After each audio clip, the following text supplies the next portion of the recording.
ఎందుకు బస్సుల్లో పడుకుంటే లాభం, ఆఫీస్లో పడుకుంటే లాభం? దానిలో వచ్చే ఉపయోగం ఏంటి? ఉపయోగం ఉన్న పని ఏం చేస్తే పర్వాలే. ఇప్పటికైనా మించిపోయి అయిన నష్టమైంది, పడిన ఇబ్బందులు ప్రజలు పడ్డారు. ఇక్కడైనా ఒక నిర్దిష్టమైన ఆలోచనతో ఆ ప్రజలకు మేలు జరిగే ఏర్పాటు చేయండి. వాటర్ రిసీవ్ అవుతుంది, రిసీవ్ అయినట్లే తీసుకోవాల్సిన చర్యల మీద ఒక సమావేశం పెట్టి చర్యలు తీసుకోండి. అంతేగాని మీ ఏదో గ్రేట్ 40 సంవత్సరాల ఇండస్ట్రీ మాకే తెలుసు అంతా అనే మాట్లాడితే అది కాదు. అధికారులు కానీ చెప్పిన మాట వినకపోతే చర్య తీసుకోండి. ఎవరు వద్దన్నారు? ఎవరు తీసుకోవద్దన్నారు? ఎవరు అడ్డు పెట్టారు?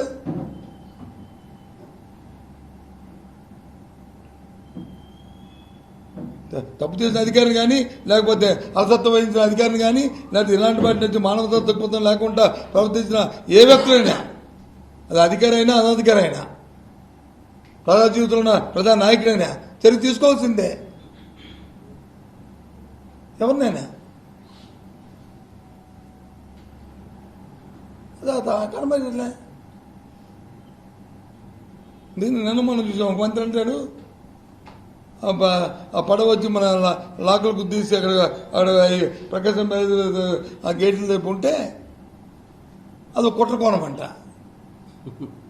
ఇది ఏమనాలా? ఏం కుట్రండి? అంతకుముందు ఒకసారి అలాగే చంద్రబాబు నాయుడు గారి తాలూకా ఇంటి మీదకి వచ్చి వాటర్ వచ్చి ముంపు వస్తే ఇక్కడ ఈ పడవతో వచ్చి ఇక్కడ వచ్చి ఆపించి ఈ వాటర్ నుంచి డైవర్ట్ చేసి ముంచే ప్రయత్నం ఇప్పుడు ఎవరు చేశారండి? ఇప్పుడు ఎవరు ముంచేశారు? ఓ బాధ్యత వ్యక్తుల్ని ఆ కుట్రకోణం అనే మాట రావచ్చా? అదంతా సబ్స్టాండర్డ్ వాడిది. అది ప్రజలు చూస్తే ఏమనుకుంటారు? వింటే ఏమని దాన్ని మాట్లాడతారు? అది ఆలోచన ఉండొద్దా? ఆ మాట మాట్లాడకూడదని కుట్రలా? ఇలాంటప్పుడు వచ్చి ఇంతమంది లక్షలాది మంది వేలాది మంది వచ్చి అర్థాలు పెడుతుంటే దాంట్లో కుట్రలా, కుతంత్రాలా, రాజకీయాలా? బాధిస్తుండిపోతే ఎలాగండి?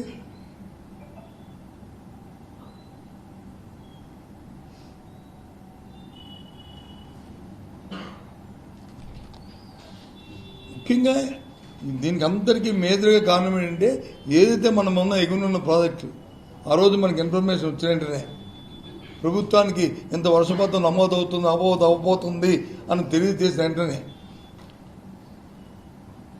దాన్ని నమ్మి ఆ పైన మన పైన ఎగునున్న ప్రాజెక్టులు ఏవైతే ఉన్నాయో, పులితంత్ర కానీ, లేకపోతే నాగార్జున సాగర్ కానీ, లేకపోతే శ్రీశైలం కానీ, ఆ డ్యాముల్లో నుంచి కొంత నీరుని ఇసిడి కిందకి వదిలి కింద ఉన్న దిగు ప్రాంతాల్లో ఉన్న వాళ్ళందరూ అప్రమత్తం చేసి కొంత క్వశ్చన్ పెట్టుకుని ఉంటే అది ఈ ఇష్యూ వచ్చేదే కాదు.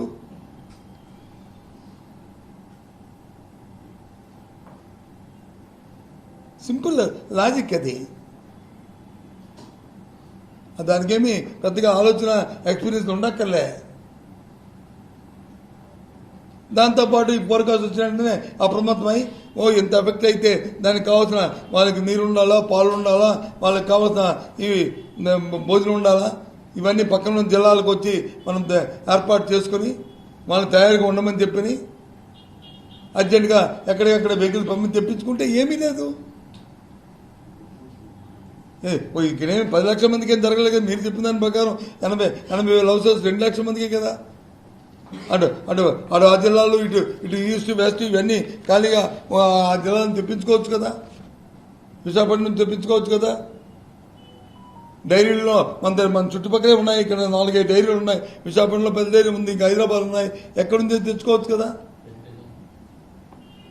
మీ సొంతంగా మీ తాలూకు ఇండస్ట్రీ ఉంది కదా, అక్కడ నుంచి తెచ్చుకోవచ్చు కదా. అప్పుడు 2-3 లక్షల లీటర్ల పాలు తెచ్చుకోలేమా?